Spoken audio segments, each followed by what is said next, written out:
All right. Well, thank you to Joanne Martin, who is here, as Frank announced earlier today in our morning remarks. As soon as our status goes, all the paperwork is finished and filed. Joanne has graciously agreed to be on our board of OVIA, so we're really thankful for that, and we're excited to hear about your work with Reimagine Beaver County. So thank you so much. Okay, thank you. All right, so I'm going to try to zip through this, and we'll have questions afterwards. And then we're going to have a couple hours of kind of just working together and some ideas that I'm going to help facilitate with. So first of all, who is Reimagine Beaver County? And we're a group that started back in 2017 formally as a visioning process. Molly referred to it in the Reimagine Appalachia work.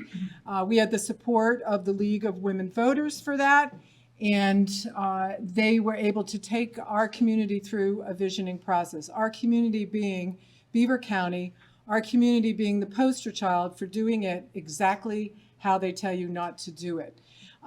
So we came out of total reactivity, being in the community where the shellcracker plant was being proposed, on the heels of 6 or 7 or 8 years of our environmental group anti-frackers who were trying to protect the water in the Ambridge Reservoir in Beaver County. So, you know, this group, this environmental activist group that Michael said, you got to move outside of that coalition, that was the core of who we were when we began.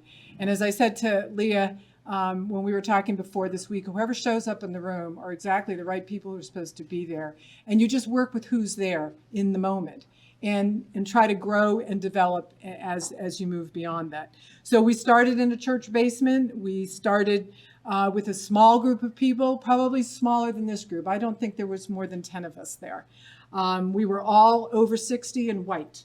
So that's where we started. And so from there, 7, 8, actually 13 years later, I haven't moved out of the area yet, but I keep saying that I'm going to.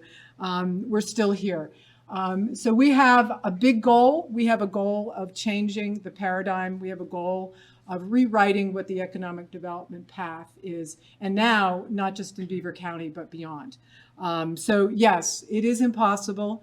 Therefore, it will take a little longer. So that's part of what my message is here today, is this is the beginning of a very long, multi-year, hopefully not multi-decade process. How do I advance this? Do I tap? Okay. So something's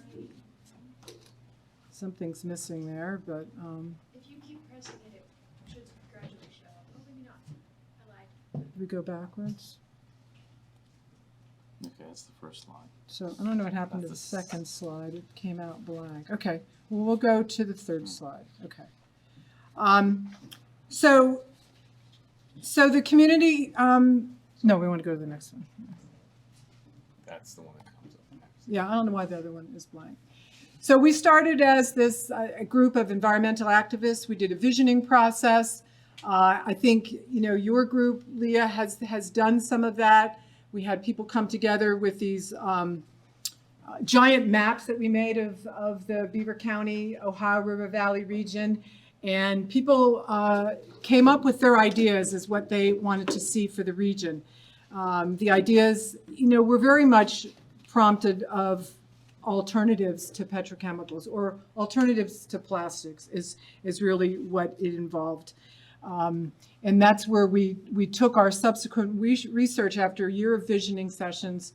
We got some grant money to bring some interns in and to look at the local assets of the region. So what we wanted to explore, what did the region have in terms of skill sets, in terms of available workers for jobs, land assets, other assets? What could we do in this region other than a petrochemical plant?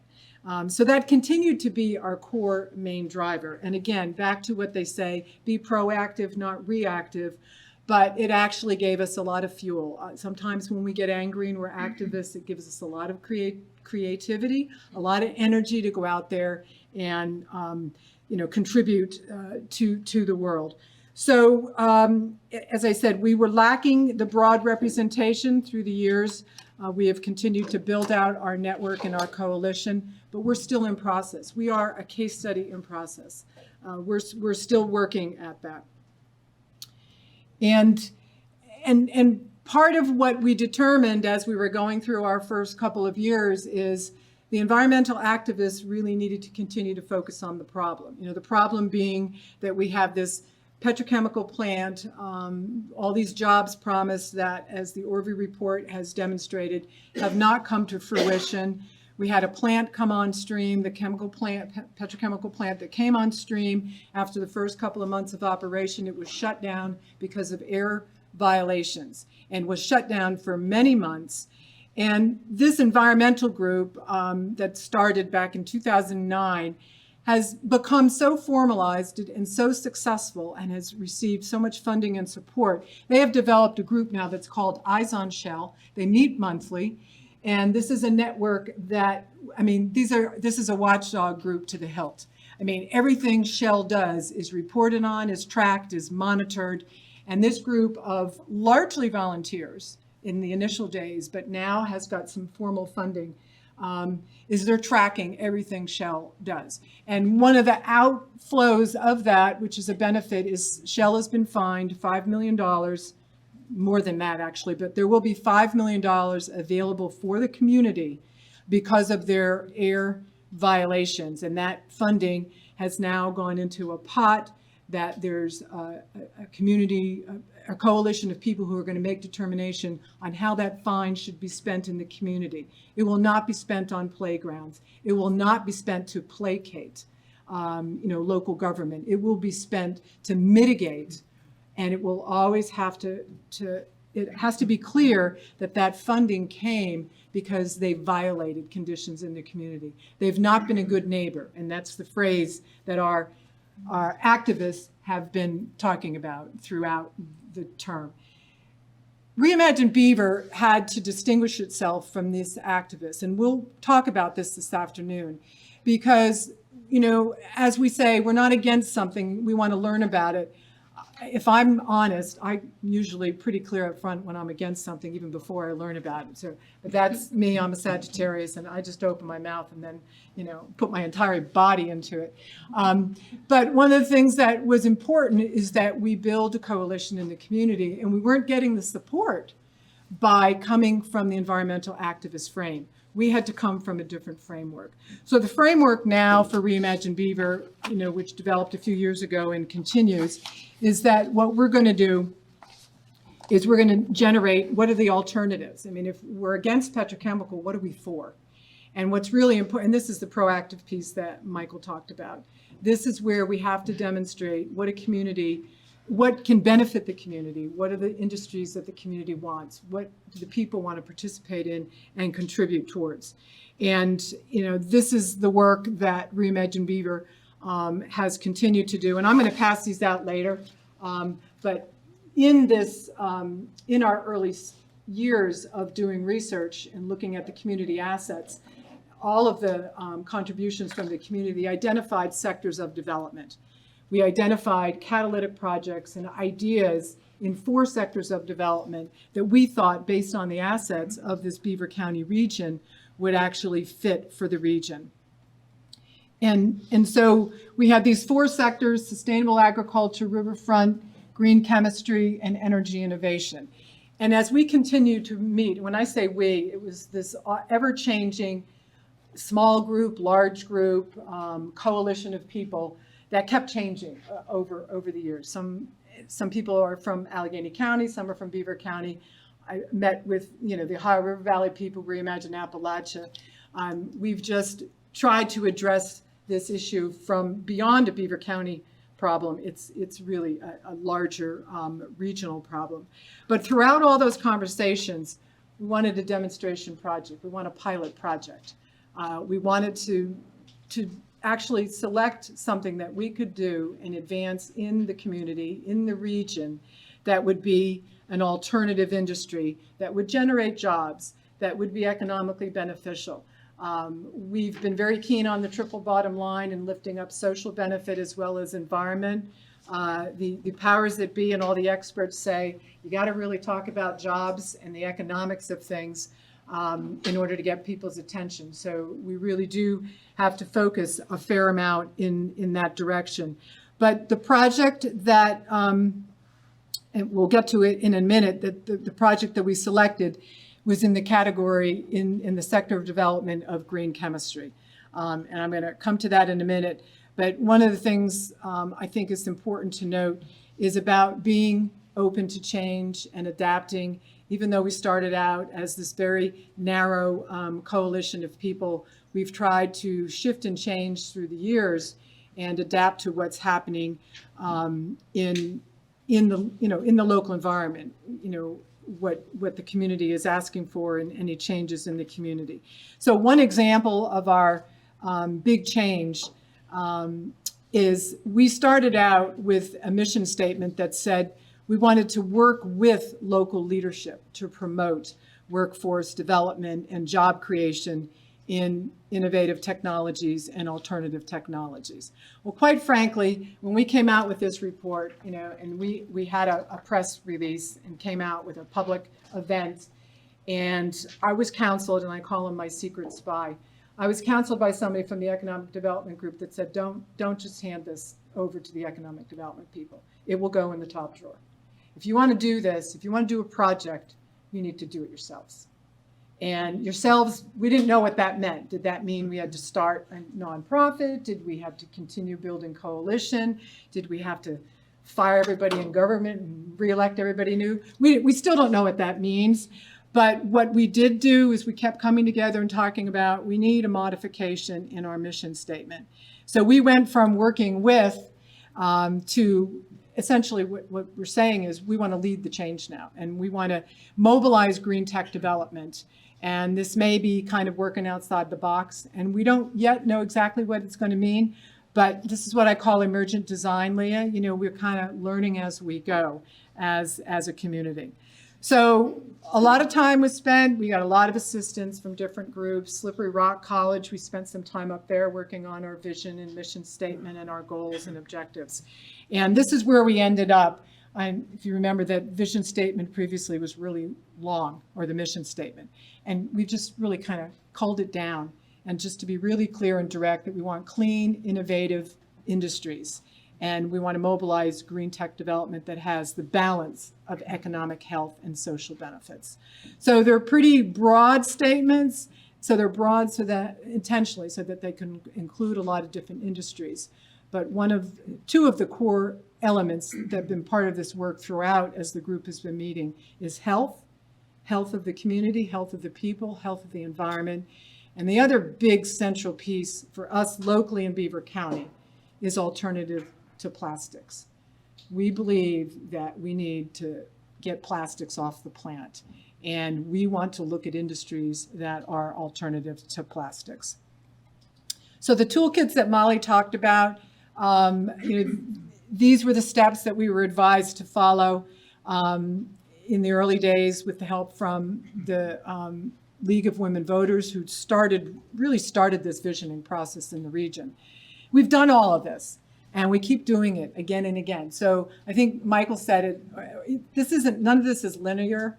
This is a circular process, and we just keep, we develop all these ideas, and then, we bring forward the coalition, we work towards something, we show videos, we meet with communities, but this has been years in the making. So there's no beginning, and there's no destination that we're all going to get to. This is truly that phrase, this is all about the journey, and it keeps morphing and changing. So here's our project. And we are at a place now where this is what we're trying to lift up, is the development of an eco-industrial park. Ideally, it would be on a brownfield. It could be a hydroponics, which would be a project of interest to us. But we're looking at developing some sort of eco-industrial park on a parcel of property that would look to the local assets of the region in its development. And at the early stages, it would bring in this broad coalition of people. At the early stages, it would have a community benefits plan. At the early stages, we would talk about how are the local people in the community going to benefit from these jobs?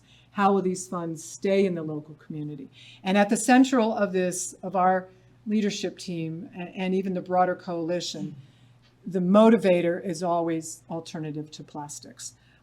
So a lot of what we're trying to generate is an industry that's an alternative to plastics. And we are at the very early stages in conversation with a number of different entities, one of which we are looking at industrial hemp as a potential material that really fits into an eco-industrial park model, because you've got the actual growing of the material. That material can be used in some sort of combined heat and power generation by taking the waste from the agricultural waste and putting it into a heat and power generation. And then we can do the manufacture of that hemp within our own local region with minimal transportation, and then promote and support these local businesses that Orvie spoke of, that will benefit the local community with local jobs, that have the indirect local jobs for all of us. So that's kind of what the driver is. That also is the essence of an eco-industrial park by definition, that goes back to the 1980s by a gentleman who wrote a book on it. And the book may be out of print. I purchased a copy of it. It's a used copy. Frank, you might want to get a copy of it. I might loan you my copy, but I don't know. I'm not great at loaning books out. I kind of sleep with them. But this was somebody who defined what an eco-industrial park is, and it is all about the local assets. It is all about the local region, and it's all about developing those local resources. So we give the community a choice. I mean, just looking at the audacity of these pictures, you can have this. Now, fair to say, it looks a lot prettier now. This is under construction. I shouldn't say pretty. That was an awful choice of terms. But the facility itself, it's a monstrosity as you drive over the bridge in Beaver and 376. Or we could have something and pretend this is the Ohio River, and it's not. But when I saw this picture, I thought, wow, it looks just like the Ohio River. You know, these are windmills, these could be hydroponics, these could be greenhouses, hydropower. So it's being done. I mean, it's being done in parts of the world, not so much in the United States, but definitely in parts of Europe. So again, back to you don't change things by fighting the existing reality. You don't change things by shooting down perhaps things that have been proposed. But really what we are proposing is to build a new model. What type of industry should we bring here that will be of benefit to our communities and our people? So these are some resources, and I think these are probably duplicative of Reimagine Appalachia is on here, their link. League of Women Voters really needs a lot of credit. They started this whole thing back in 2000 and probably 16 or 15 in Indiana County with a visioning session. That was the very first Reimagine project. They didn't call it a Reimagine project. We were the first to coin the phrase Reimagine. And now even Reimagine Appalachia's stolen it. Capital One, the bank, is reimagining. Everybody in the world is reimagining everything now. But we're going to, and my email is there. If anybody has any questions, wants to reach out, feel free to get in touch with me. And I will make these slides available afterwards. So what we're going to do today is we're going to have some interactive time this afternoon. And we'll say a little bit more about that in a minute, but I just want to let you know that what we're going to do is, what we need to be doing is how do we create an atmosphere for change to happen? And that's part of what we're here to do today. You know, there's been talk about building coalitions. There's been talk about making sure those are diverse coalitions. And so there's a long road, a long stretch ahead of us, but we're starting right where we are, which is right here today. One of the key things that I've learned through the years, after all the mistakes I've made in doing all this community change, is we have to build community first before going to problem solving. So a big piece of the work that we need to do is to build coalition and to build community. and really to engage as many people as Reimagine Appalachia has been able to do across multi-state regions. It's not always that easy. I think you guys, Reimagine Appalachia, made it look easy, although it took 3 years, 4 years. I mean, so again, this doesn't happen overnight, and it is a slow growing process. But we have to find a way to give everybody's voice and to hear from people. If somebody's concern is housing, if somebody's concern is food scarcity, that all has to be part of the mix. You know, we've been kind of pig-headed at sticking to alternative to plastics. And we're going to hold on to that as long as we can, while we also can embrace the people that have the housing concerns and the education concerns and others. So the other thing I want to say for all of us, a lot of what we're going to need to do is pay attention to self-care. You know, we see it in East Palestine with the tremendous work that has been done there. And what I've observed and been so encouraged by has been the attention to caring for people in the community that have been harmed, whether it's been through the efforts of River Valley organizing and bringing together mental health facilities for people, or just having the meetings in the community. I live 4.5 miles as the crow flies from the site, and I've just been amazed at how people have helped each other and supported each other. And often that it's a crisis that brings us together sometimes. But we as activists, or we as coalition builders, we are aware of problems that many people in our communities don't want to face, whether it's denial, whether it's overwhelm, whether they don't have the resources, whether it's the financial capacity, or whether they just haven't been exposed in the ways that other people have. So we're carrying a burden, but we have to really pay attention to our own self-care in that process. And that is where I think community comes in and so important, is we help each other just by showing up for each other. And that's, you know, that's a big piece of all of this. So I have a little video that's 5 minutes, and I don't know when we want to show it. I could stop for questions now. I want to show the video, and I want it to be kind of the springboard. It's going to be a little bit, I find it energizing. Sometimes I cry at it. Sometimes, you know, when I'm really like, eh. So it's the video that we made in that very first session of visioning in 2017. And nothing has changed. And what I do want to say about a number of these people, though, in this video, most of them are still engaged in the work. This gentleman we see here, after the first year, and he heard the petrochemical plant was moving in, he left the community. He said, I'm going back to Nebraska. I'm not raising my child in this community. An organic farmer went out of business because a compressor plant was built on his organic farm, and he was going to lose the organic designation. That's Kretschmann in Pittsburgh. If any of you are from the Pittsburgh area and you used to he had 2,600 customers that he was servicing with fresh fruit and vegetables from, you know, spring until Thanksgiving or December. And he had to go out of business because of the compressor plant.